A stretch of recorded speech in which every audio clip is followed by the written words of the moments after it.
Alright, I have my goggles on and I'm ready to play. My name is Sloth154. That was a really smooth landing. Sure it was. Yep, smooth all over the world. All over the place. We are just everywhere with our smoothness. And welcome back to Hazel Sky. We are a young man trying to prove himself as an engineer so he can join his father and relatives on the floating island, which he had a dream, or his father had a vision of, falling. This island is called Sierra, and the second machine you are to fix is called the Grand Javier LR56, which is located on the opposite direction of the sign. Pick up your radio here. The garage that this green arrow points towards, that green to you? That's yellow to me. Has some resources and further instructions for your trial. I bet there's something in the garage. Right,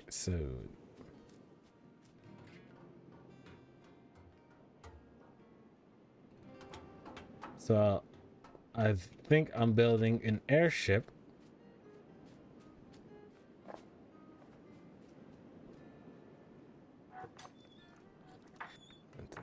Pull this open.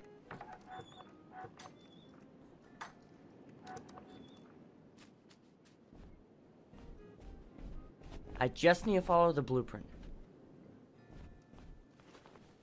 The Dawn, Second Machine, Volume 2.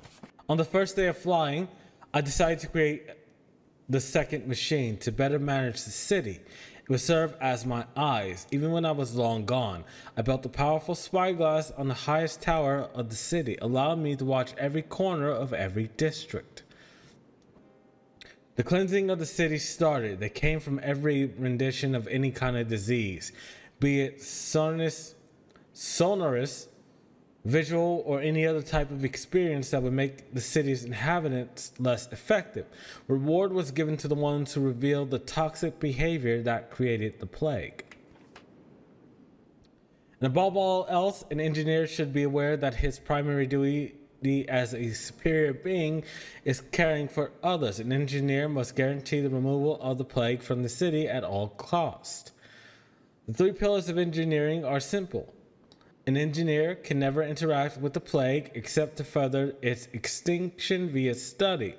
An engineer should solve problems that further expand the city's greatness, pushing further and striving for excellence with each new machine. An engineer must always put the city above all else. These rules must be followed after the civilian has passed the trial of engineering, which is detailed in the next volume. Yeah, so if you didn't watch the first episode, quick synopsis, we're taking a test to become an engineer. We have to do it alone. And in this world, it's 1950. So in this world, this city that we're in, the civilization that we're a part of, it has completely outlawed art and artistic expression. But I don't think you could be an effective engineer without some art skills. You can't draw designs or blueprints without art. Without an art skill. If you cannot draw, you cannot be an engineer. So it depends on, and also art is subjective. Because there's a few things, because in the last episode there were a few things I read, and the analyzation of a certain prophecy sounded the same as someone interpreting art. And also, when I pick up the blueprint, you'll also see that that can count as art. Most engineers find blueprints to be one of the most expressive piece of artistic medium they can create. All right, let's read this. Also, this Flynn Cassidy is this person's father. I forgot our guy's name. I also need to know what happened to cousin Paul. All right, Flynn Cassidy. Well, what you just did proves to me that you are not a complete fool. Nonetheless, it will take considerably more than that to become an engineer. This second machine will challenge you more than the first. Don't forget to put your glasses on when you apply the metal to this one. I shouldn't have to tell you that.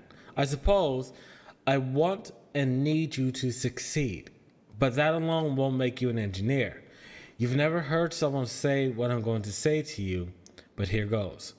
You are not only deciding if you can be an engineer, you're deciding if you want to be an engineer.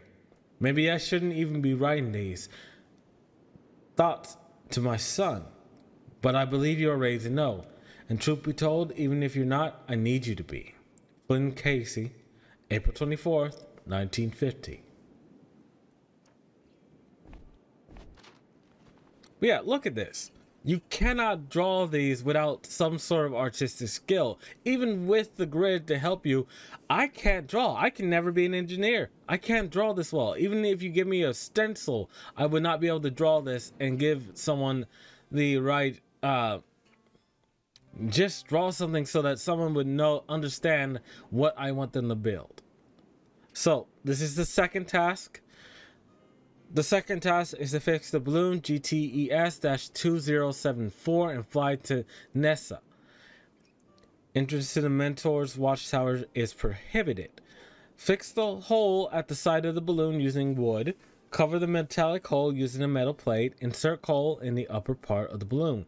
You will need to upgrade your stapler inside the well. Okay. Anything else in here? That's Vidal Music Space coming for you live. Here is Vidal himself talking out of Baron West Studios in Gilgamar City. You ready to hear the best music out there? Let's go then.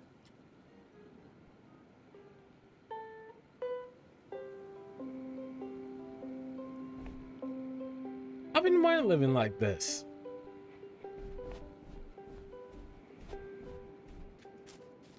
I also don't know if any of these songs are copywritten, so I gotta be careful.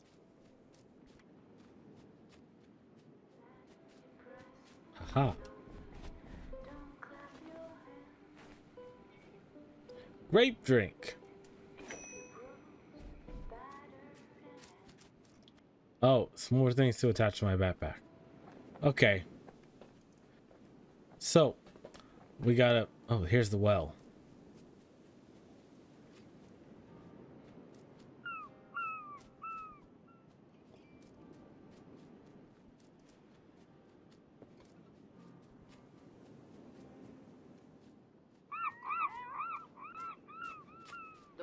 Has arrived. It's Myra here again. Hey, Myra. We are the Red Brushes. We are the Resistance. Anyone listening to this can still join us. Today is the last day of forgiveness. All the oppression, all the hate has been built up to this. Engineers have been hanged. Students arriving from the trials will have the same fate. You that are listening to this on the islands, don't come back. If you do, you are a red brush or a dead corpse. Get used to it. Well, that will be the only future available on Gideon. Join us. That makes me not want to join you. All right, passing and belonging. All right. No, wait, wrong. An idea that has spread rapidly throughout most of the Oriental city is the so-called conduction stream. This is the concept that a river of creativity, inspiration, and greatness flows through all existence, and that correct mindsets may allow a person to connect to this energy. Individuals with such mentalities have created all of our race's unique ideas and great advancement. There was once a very kind and innocent child who was viewed as a miracle in Gilgamesh City, named Matthew Silver.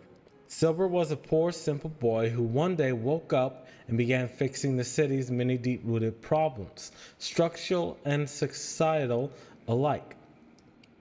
All of his solutions were so brilliant and unique that he is seen as a holy figure to this day.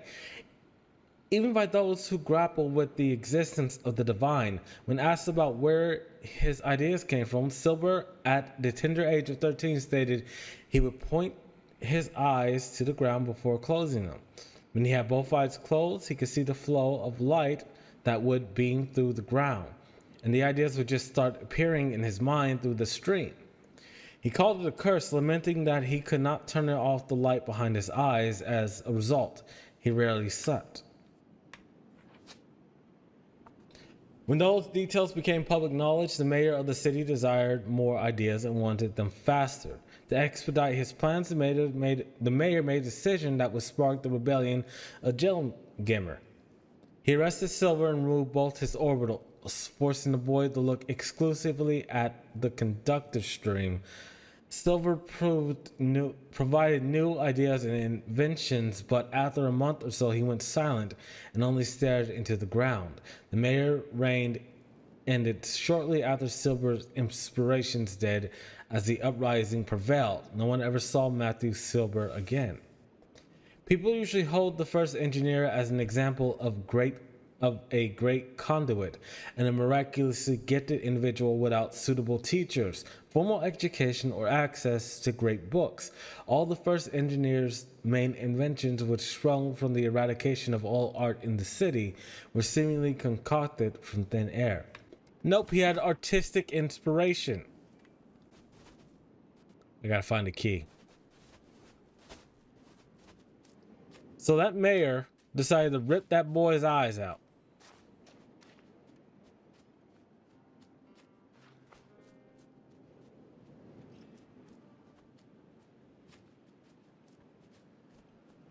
Right. There's the tower, and I'm not supposed to go there, but I'm going to.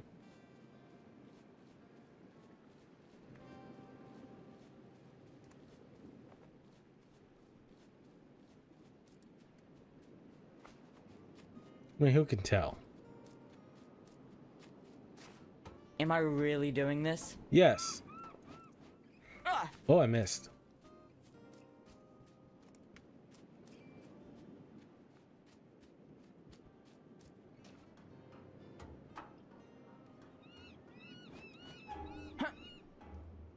Looks like I'm doing this. Whoa!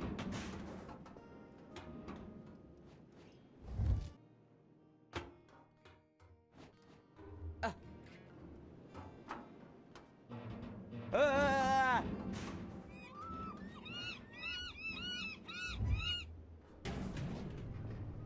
Yep, we're doing this.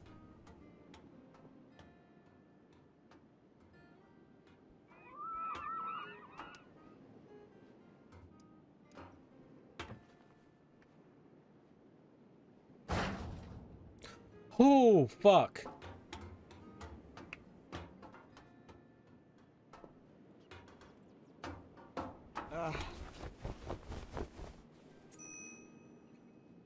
So this person hung themselves. Child. Watch the boy, see as he stumbles on the ground searching for the coin his father gave him. It was one of the last times the boy would find it and return it to him. His father was a poet long past his prime. Today, he's only a drunk, soaked in sweat, vodka, and tears. He holds something against his own son, forever failing to look his own child in the eye. The boy can't see well out of his left eye due to an injury he received when he was a baby. Through his entire childhood, he enjoyed touching the surface of various objects and feeling their uniqueness against his skin. Born to a rich family, he always received whatever his heart desired. But the only thing he truly yearned for is roaming the land without anyone caring about him. He runs away from home multiple times as a youth, and then, when he turned 14 years old, he decided he would not return. In 1837, he leaves his hometown. He takes on an assortment of menial jobs: miner, stable hand, bartender. He never stays in the same place for more than a month or two. In 1838, he enters a new city with what little money he managed to save from his part-time positions. He goes to a bar and succumbs to his father's weakness for months. Then he picks a fight with a different patron every day. Each time he gets hurt more. A sailor stabs his hand. A cowboy shoots his foot. He's expelled from the public infirmary for bad behavior. He goes back to the bar and fights a tall sergeant of the army. They both wind up bloody messes and are tossed out by the bouncer. When a strong rain has just stopped, they rolled, kicked, and punched through the mud until both of them collapse from exhaustion. They wake up with the sun strong in their eyes and dry mud covering their bodies. The sergeant stands up quickly and helps the boy off the ground. "You're strong as a bull." The boy nods at him. "Why you don't join the next front? You get food and guns and whatever you can steal from them. The damn bleached." The boy looked at him silently, then walks away to the old horse he bought months ago.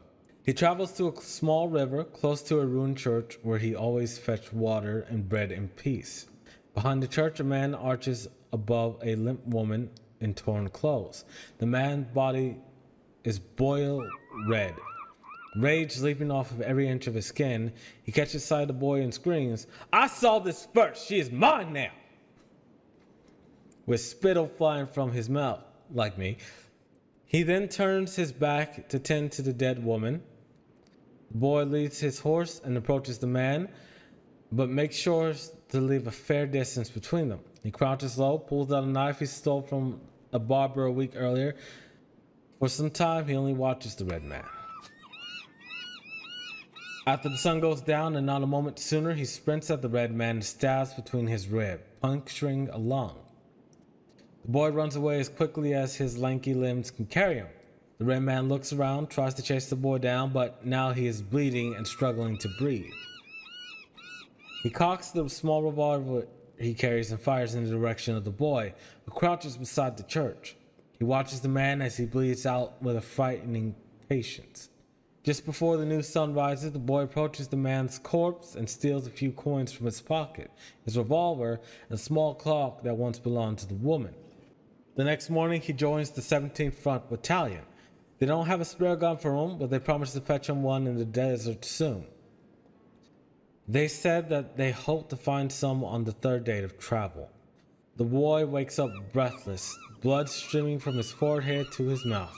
When he rises, he sees the bodies of bleached and soldiers covering the entire landscape. He stumbles like he did as a child, looking for water, and through the valley of death, he spots a broken wagon. He heads towards it. He remembers neither how the battle started nor how it ended. At the wagon, he finds wine and the body of some aristocrats. In his peripheral vision, he sees the horror of death itself arriving from far away. Dozens of bleached, covered with blood and fur, screams, death chants long forgotten, with meaning too horrific to be described in civilized language. Their faces appear to twist through irresistible acts of dark nature. An animalistic desire engulfs in pure instinct. Oh, okay, I read that. Can I see the back? Nothing. We took 2 districts already. Oh. Ginnar is ours now. Their precious food belongs to us now. Arthur's plan is perfect. Without food, they will not be able to sustain their fat bellies for much longer. We are used to being hungry. They are not. So what I'm getting from this... They can try to push back, but it's only a matter of time. What was that? They're pushing back. Field report C034. The prospect is taking more time than we expected. He won't be ready to work when the new factory opens next week. The only way would be if I offered him some assistance. I am asking permission through this report to do just that. I don't understand the meaning of making a viable working engineer like myself watch someone attempt the trial. Much more purposeful work remains to be done in the city. Field report number C035. The girl just vanished, completely gone. I let the watchtower and started searching, but couldn't find her anywhere. She couldn't have taken off. The machine is still here. She might have drowned or something. I'll make a machine so I can get to Gideon by tomorrow. You don't have to come get me. This island has a weird feel about it. It's getting cold here. Field report C036. I don't understand what's happening. I'm dizzy. I'm starting to hear voices. Hopefully some mild condition of any decent bioengineer can fix. Things just aren't clicking for me. I finished the trial 4 days ago. In 4 days. I'm incapable of making a machine, not even one for the trial. Don't come back to get me. I don't deserve to go home. Somewhere along the way between when I completed the trial and now, I just stopped being an engineer. I have to get it back, or else I will never see Gideon again. Anything on the back? Sabrina. I'm going to write that down. Second. C-M-A-B-E-B-B-B.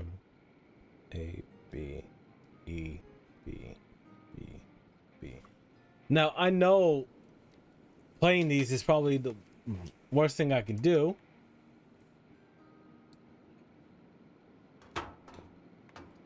But for right now,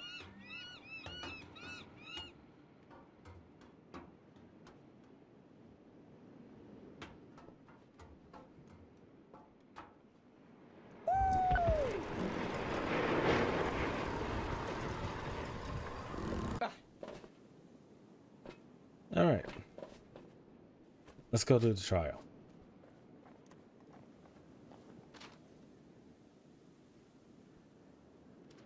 Inside the well.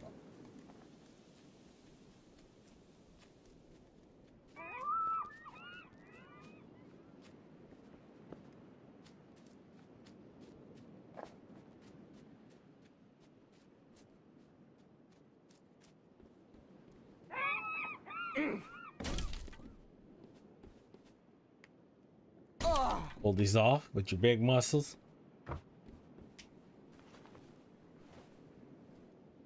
Flashlight, okay.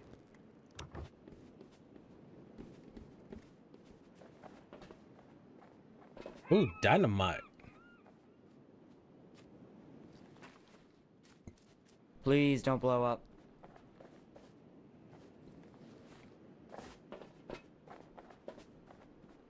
Oh, here's the plunger. Fire in the hole.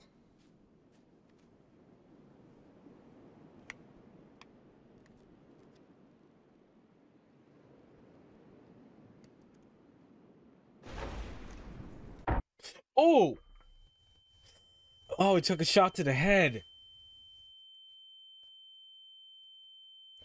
I remember this ringing. Oh, she is somewhere dangerous. I already forgot your name, young lady.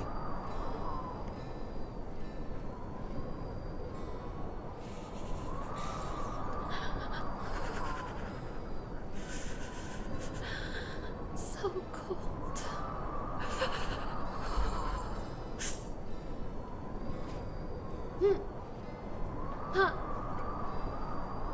Gonna Assassin's Creed this.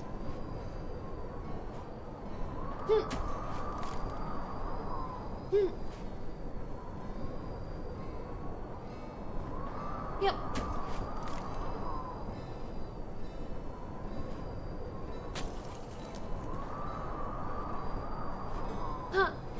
I forgot there's that lockbox I have to get into.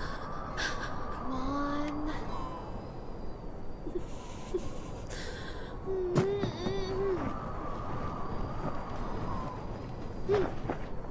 Okay, made it. I would have died there.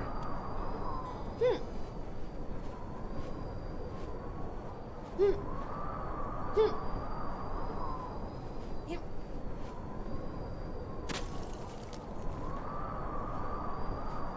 Yep. Yep. Wonder if all engineers have to do mountain climbing to get their degrees.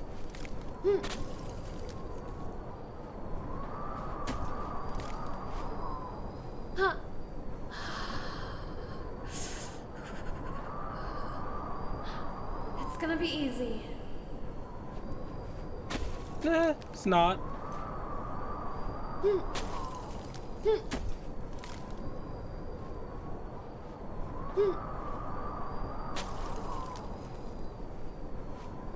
Yep.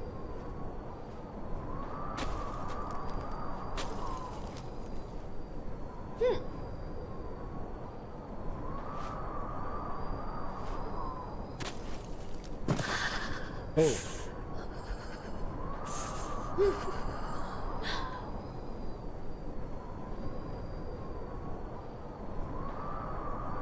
Does anyone else see a teddy bear?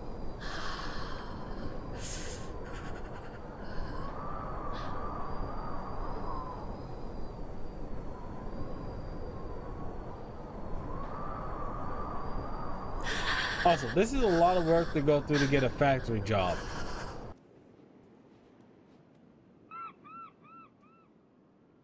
Ah, I see. We're alive. Little What a concussed. weird dream. It's a vision. Don't get stuck on that.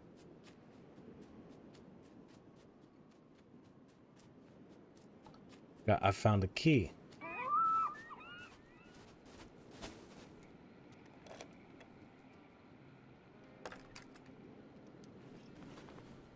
Oh, harmonica. I can't believe I'm holding a harmonica. I saw one at the museum where they teach us what are illegal art items. If I had one, I would try to play it.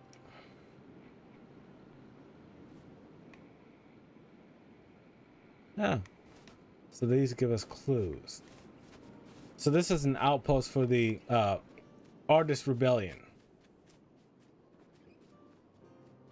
Right, let's go in the dark tunnel.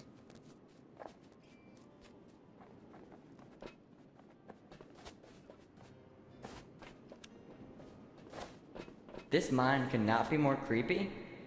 Yeah, I can. But my time with you is done. Don't know where I'm gone. Turn that off.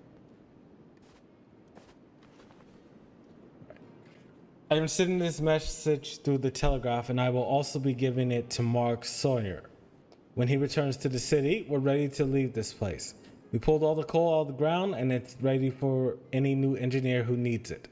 I really don't understand the purpose of this new idea that we should have to come to the proving ground and get the coal ready for them. Why can't they just take it out the ground themselves? The engineer title is getting more and more meaningless, yet we still get fewer applicants every year. I found a gold nugget at least, and Pete found a strange sculpture with a creepy looking moon on it. He's really obsessing over it. And get this, he tried to bite Derek's hand when he tried to take a look at it. I'm getting tired of all this weird stuff. Please come get us quickly. I'm starting to hear strange whispers. Please hurry. Field report 3308. Oh wait, I forgot to check. Anything on the back? No.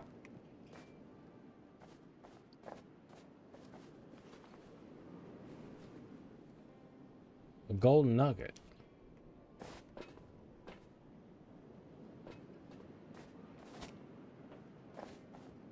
Huh. No award. Weird warm is coming from it.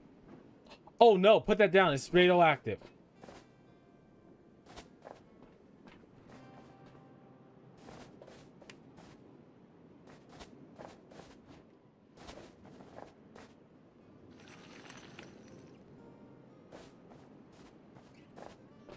Yeah, I gotta hold it. I need to use this somewhere. I know you do.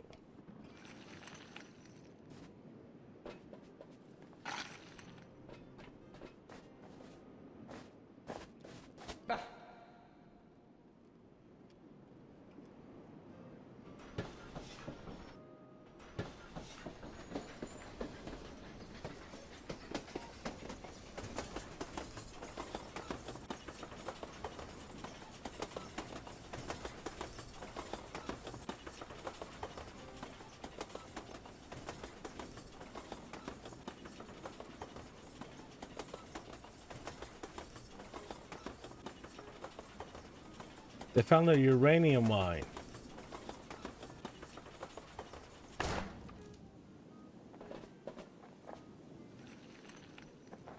I need to use this somewhere. You know what, kid? You know what? Done. That's done. Wood and metal.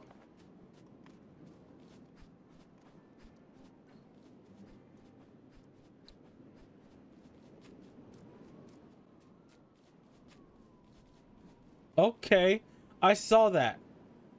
You saw that too, right?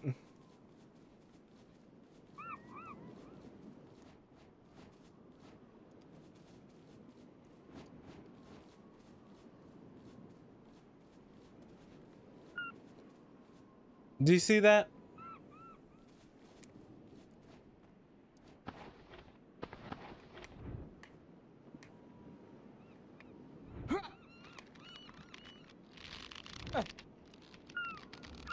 I can blast the plane with this.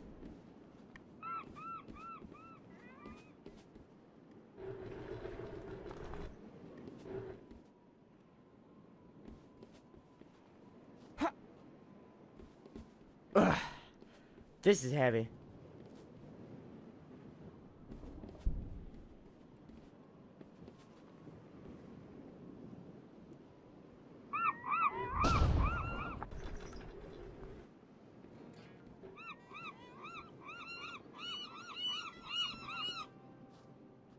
Let's try this again. Ugh. This is heavy. That's gonna get annoying, isn't it?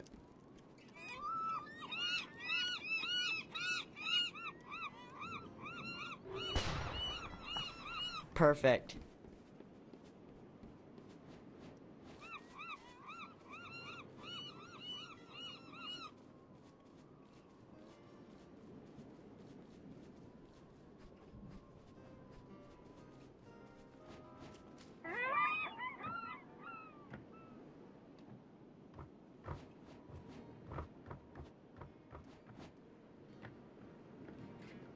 All right.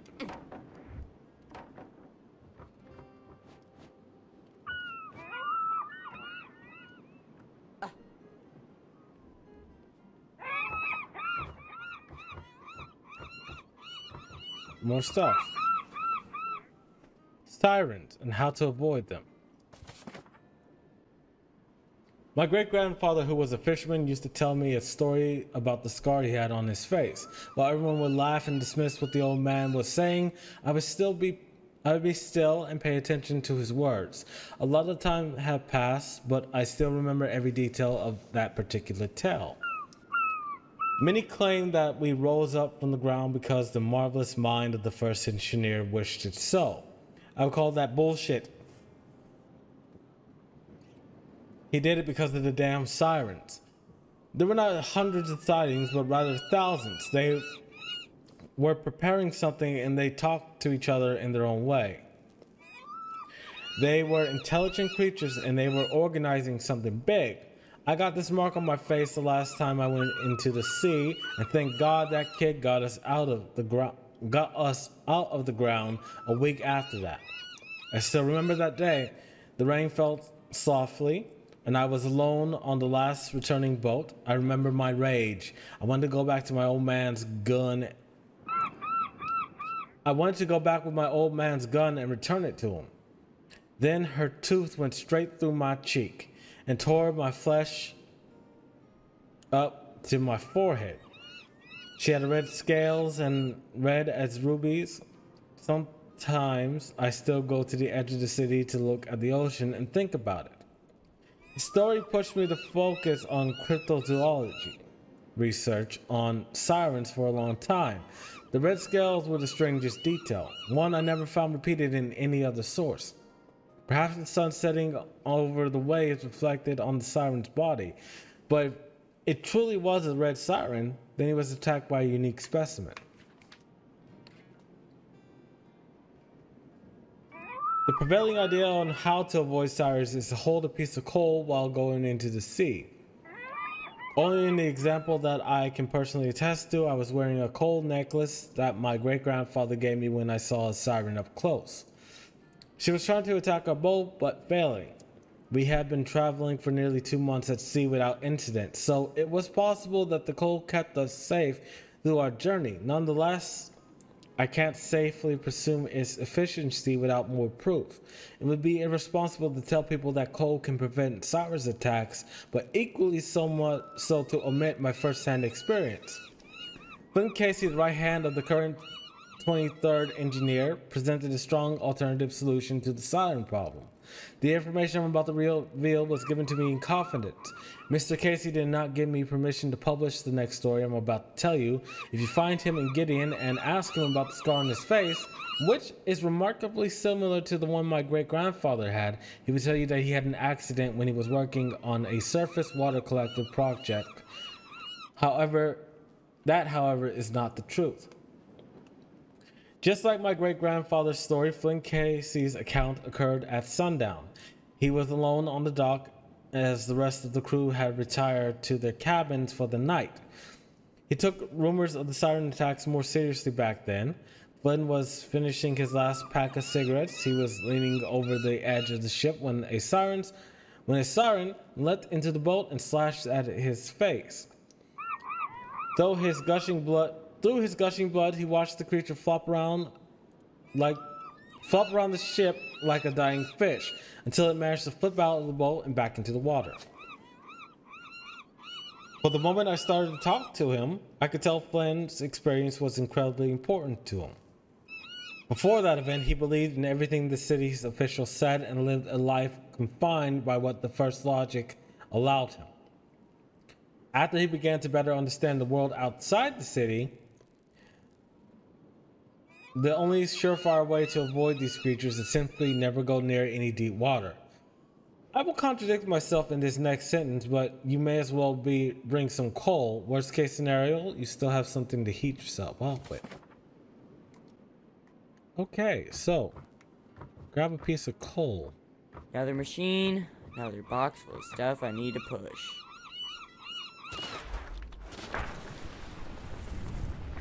Oh fuck.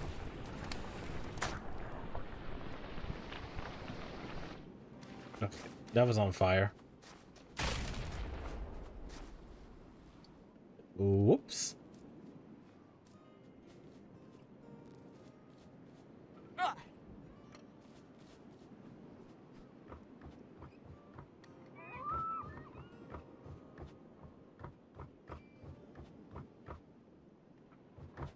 Alright, I gotta figure out how to upgrade my thing, but first things first, let's grab some coal. Head towards the water. I need to use it somewhere.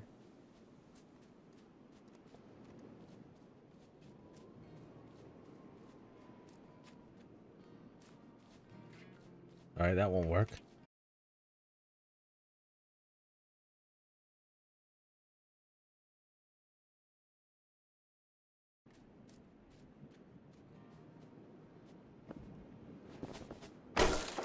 Oh, fuck.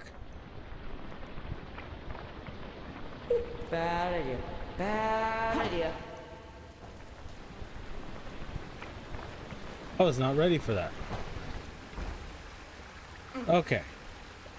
That worked out.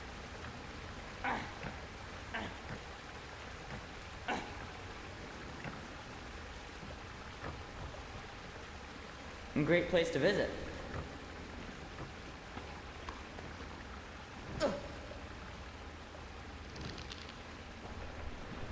All right.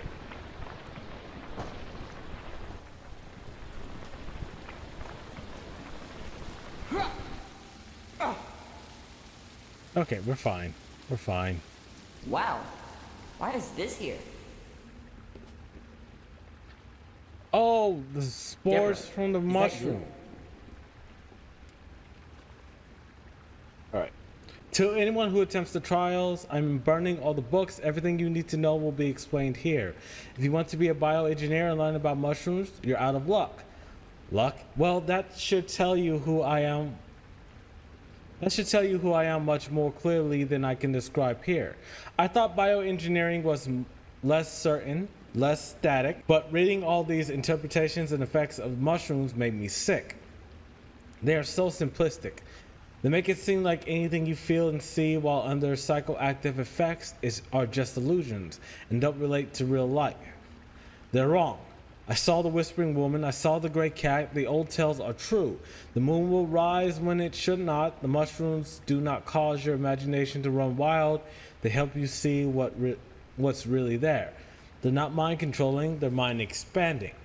I see it now. I was meant to be here and not go back. I was meant to write this to you. Now that you know all this, it's your responsibility to do what you want with this information. You can go back to the city and live a normal life, push and pull some levers. And even if you do, I hope what I'm telling you resonates in your head. I hope you hear that woman and see the cat. And you now know, as I now do, that Gideon will fall soon. Strange moods, Sybil. I don't know what this is, but I've seen it everywhere. I think it brings luck, even if you don't believe in such things. Anything on back? Nope. So the guy was getting high on mushrooms. I'll take that key.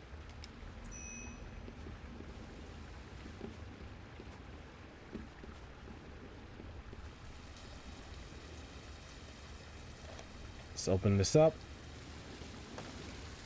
Maybe this will help. Should I eat this? Alright, I'm gonna flip a coin to see if I should eat this. Alright. I have grabbed the quarter. I'm going to flip said quarter. Heads, we eat the mushrooms. Tails, we don't. One shot, one kill. It is tails. So we will not eat this mushroom.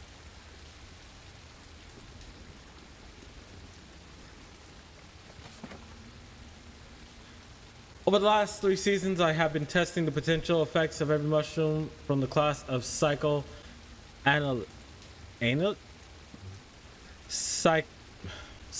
mushrooms. Okay.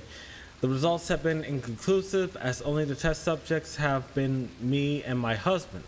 We require a wider body of work with thousands of subjects if we choose to continue this study and prove that the substance will have similar effects on the majority of citizens. On the next page, you can see a different species of magic mushrooms. The risk associated with the dissociative disorder of this type of mushroom has always been a major point of discussion. Rumor about not coming back from consuming this variety grew even more widespread once the city took off. This was primarily due to the fact that the research connected to any type of mushroom was left behind. The new city opted to focus on more technical and hard data types of engineering instead of bioengineering. This decision was made despite the current administration's relative leniency regarding the city's state of overall health, based on the multitude of contraptions developed by bioengineers. The mild visual effects of low dosage of mushrooms are illustrated on the next page. Oh, wow, that's getting trippy. The final test delivered by Mary Terence Kenna demonstrated that the powerful effect brought out by the mushrooms allows a heightened state of awareness, which can lead both extraordinary positive results and extreme failures of behavior. The possibility of these mushrooms, like glue that began as a tool for making furniture, but is now used as bioengineers as a sedative, should not be ignored. For her part, Kenna was portrayed by the media as little more than an enthusiastic researcher independent of the government's influence. Throughout her research and public opinion generally accepted that portrayal. Strong visual effects of high doses of mushrooms are illustrated on the next page.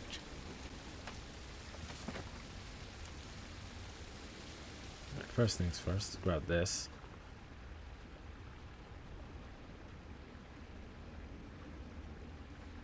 Alright.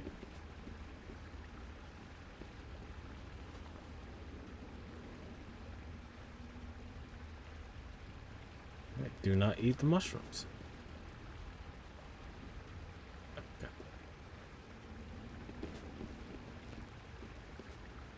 Do I have to eat the mushroom to find the code?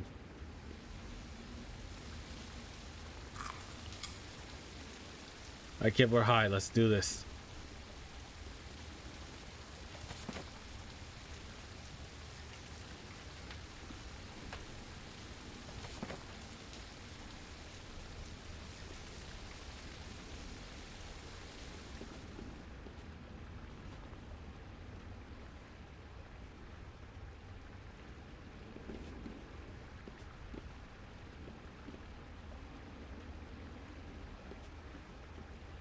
Oh, wow. No, this does not feel right.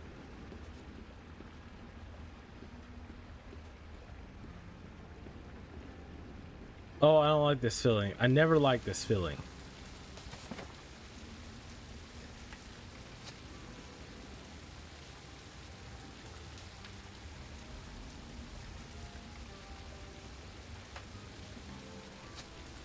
Two.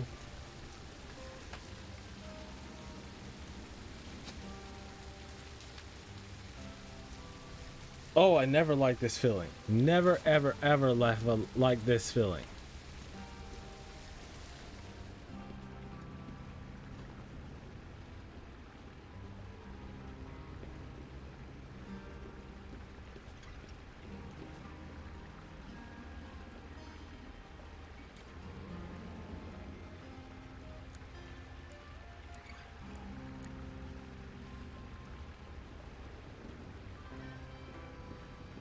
$209.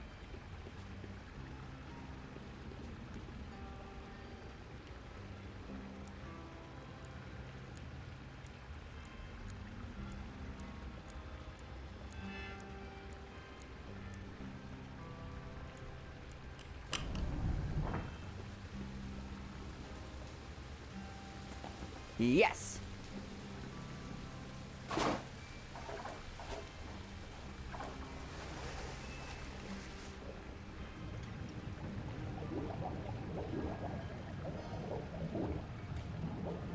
Yeah, I don't like ever feeling high.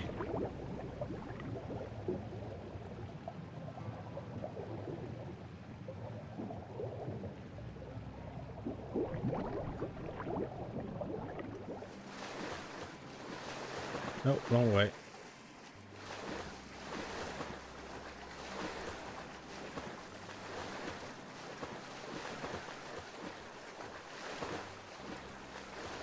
Are we coming down yet?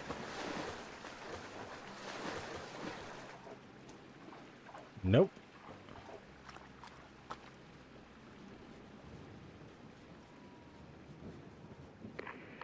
Shane?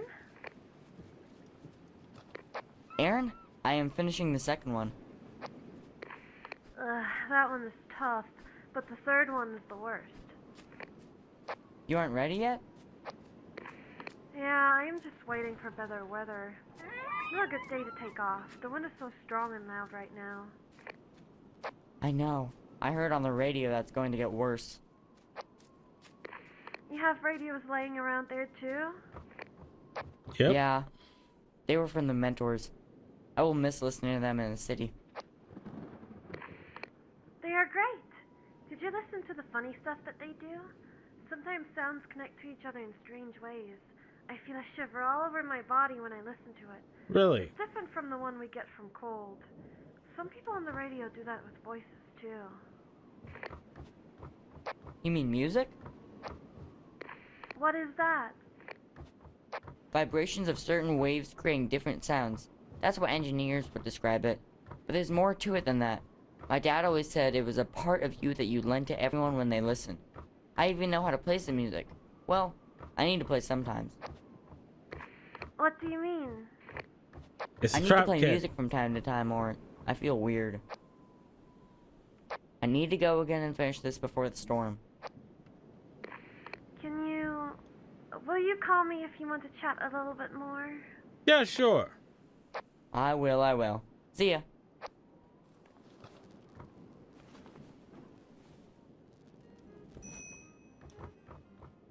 I went searching for wood. Turns out it was always here.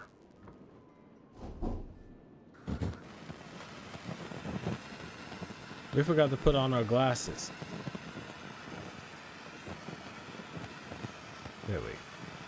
Yeah, we forgot to put on the glasses.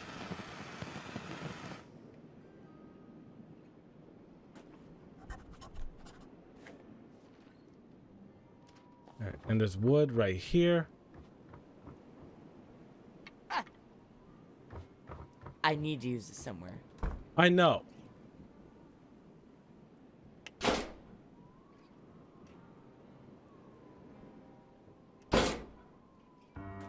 I need to check on Aaron. Aaron? Shane, all doing good? Yeah, just finishing up the second one. Want to talk to you. Say, if something went wrong and you know, I'd die like my cousins here. So, your family island is a burial ground like mine? It's scary that so many have failed.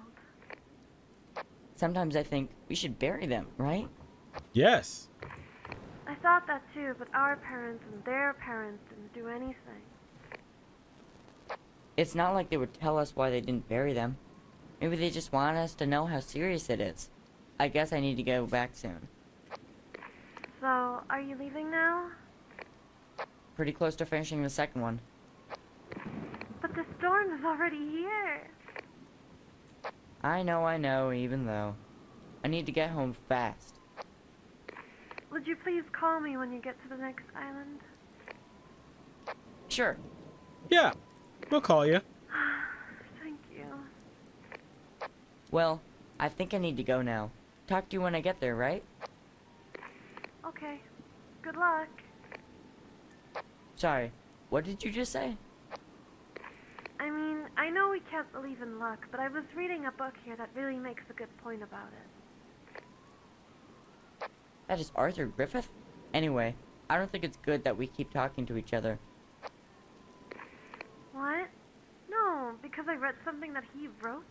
You don't believe that crap that he is with the red bushes, right? He's just a guy spreading his ideas. Sorry, I need to get going now. Oh, okay. See ya. Hopefully. Alright, let's get in this thing and go. On to the next island, where I won't touch anything. Once we get to the next island, I'll end the episode there.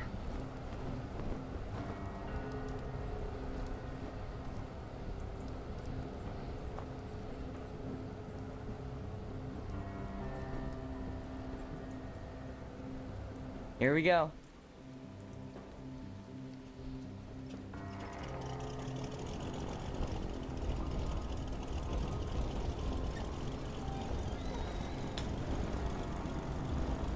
Alright, let's go. We're gonna get struck by lightning.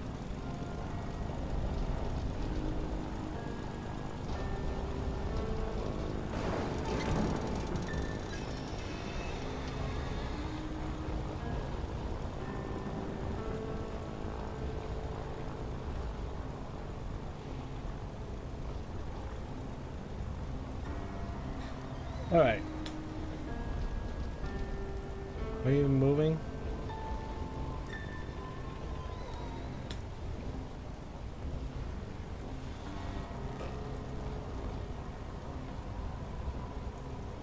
There we go.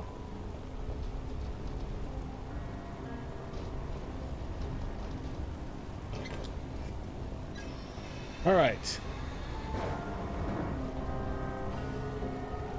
I don't see the next island.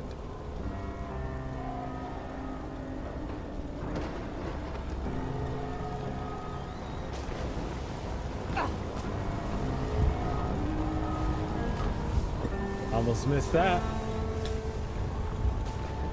Oh!